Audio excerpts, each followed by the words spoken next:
আজকে থেকে আমি পদত্যাগ করলাম।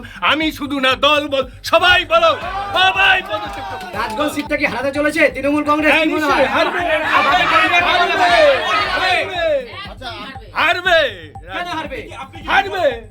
দল তৈরি করেছি আমি, এখানে ভিত্তিতে আমি তো দেখছি হাজার হাজার লোক এখানে আছে। আমার প্রতি এরকম অবিচার করলো, তার জন্য জলপাইগুড়ি জেলার তৃণমূল কংগ্রেস চেয়ারম্যান হিসেবে আজকে থেকে আমি পদত্যাগ করলাম। আমি শুধু না, দল বল সবাই বলো, সবাই পদত্যাগ করো। দল। আজকে সকাল 12টা 12:30টার সময় জেলা সভাপতি নিজে ফোন করে খগেশ্বরবাবুকে জানিয়েছেন যে আপনার টিকিট কনফার্ম। এই অপমানটা কেন করলো জেলা সভাপতি, সেটার উত্তর চাই। প্রথম একদম উনি বলে দিতে পারতেন যে খগেশ্বর রায়কে যে আপনি টিকিট পাচ্ছেন না, এই লোকটি আশা করে এতগুলো লোক নিয়ে বাড়িতে বসে থাকলো। 12:30টার সময় জেলা সভাপতি ফোন করে খগেশ্বর রায়কে বলেছে যে আপনার টিকিট কনফার্ম, চিন্তা করতে হবে না। তাহলে এটা বদল হলো কিসের বিনিময়ে? মানে অতীব দুঃখ, শুধু চোখে জল আসে না। আমি খুব গম্ভীর, খুব ধৈর্যটা আমার খুব আছে। আজকে দিদি যখন কংগ্রেস করতো তখন আমরাও কংগ্রেস করতাম যুব। তারপরে 98-এ দিদি যখন কংগ্রেস দল ত্যাগ করে তৃণমূল কংগ্রেস দলের একটা নতুন দল করে, তখনই আমরা কিন্তু, বিশেষ করে আমি, আরও কয়েকজন ছিল আর কি, কয়েকজন মারা গেছে, তৃণমূল কংগ্রেস দলে আসছিলাম। 2001-এ আমাকে প্রার্থী করেছে, 2006-এ প্রার্থী করেছে, সেবারও হেরে গেছি। তবে 2009 সালে বাই ইলেকশন আমাকে প্রার্থী করলো, সেটাকে অনুপ্রাণকে ডিঙে প্রায় 15,000 ভোটে জিতেছি। 2009-এ জিতেছি, 2011-তে জিতেছি, 2016-তে 2021-এ জিতেছি। তাই আমি কোনো চিন্তাও করতে পারিনি যে দল এরকম আমার প্রতি অবিচার করবে। যেখানে সিপিএমের একটা বিরাট ঘাঁটি ছিল, আজকে আমি টাকার কাছে হেরে গেলাম। নিশ্চয় কোনো লিডার টাকা এমন দিয়েছে তাকে।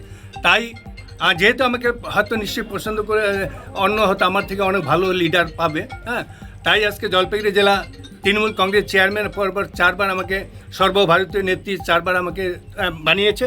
তাই জলপাইগুড়ি জেলা তৃণমূল কংগ্রেস চেয়ারম্যান হিসেবে আমি আজকে পদত্যাগ করলাম। তাহলে কি বেশি যে টাকা দেয় সেই কি পদ পায়? কে?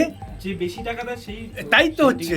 তাই যেটা প্রার্থী তালিকা জলপাইগুড়ি যেটা হলো, তাইতে দেখছি যে কোনোদিন তৃণমূল দলটা করলো না, সেখানে আমার বিধানসভা তাকে দিয়েছে। আপনি তো মুখ্যমন্ত্রী মমতা বন্দ্যোপাধ্যায়ের আগের বিধায়ক, তবু দল এরকম বিচার করলো আমার প্রতি এরকম অবিচার করলো, তার জন্য জলপাইগুড়ি জেলার তৃণমূল কংগ্রেস চেয়ারম্যান হিসেবে আজকে থেকে আমি পদত্যাগ করলাম।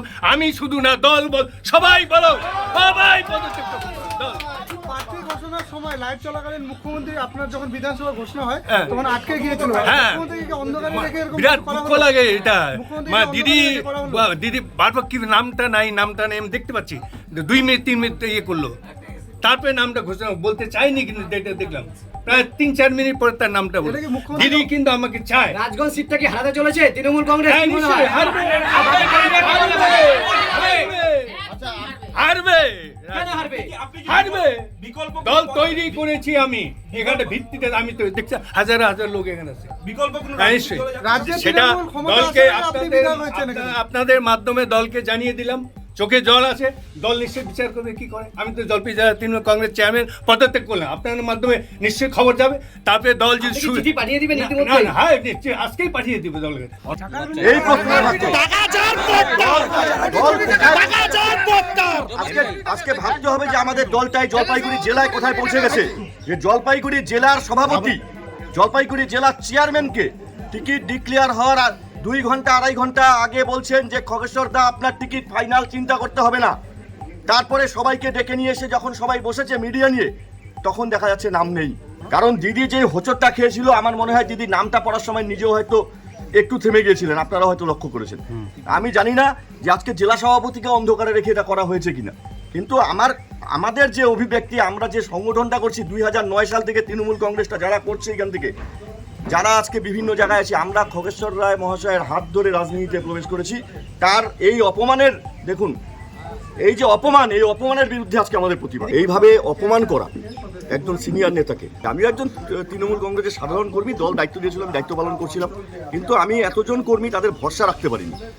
যে তারা যে ভরসা করেছিল, যে তাদের যাকে সবাই, আমাদের মাননীয় খগেশ্বর রায় যাকে সবাই রাজনৈতিক অভিভাবক হিসাবে দেখেন, তিনি টিকিট পাবেন এই ভরসায় আপামর আমাদের যারা কর্মীরা তারা ছিলেন, সেই আশা আমি পূরণ করতে পারিনি। এটা আমার ব্যর্থতা ব্লক সভাপতি হিসাবে, যে আমি উপর মহলকে বোঝাতে পারিনি যে এখানে খগেশ্বর বাবুকে টিকিট দেওয়া উচিত, উনি ছাড়া এখানে কেউ জিততে পারবে না।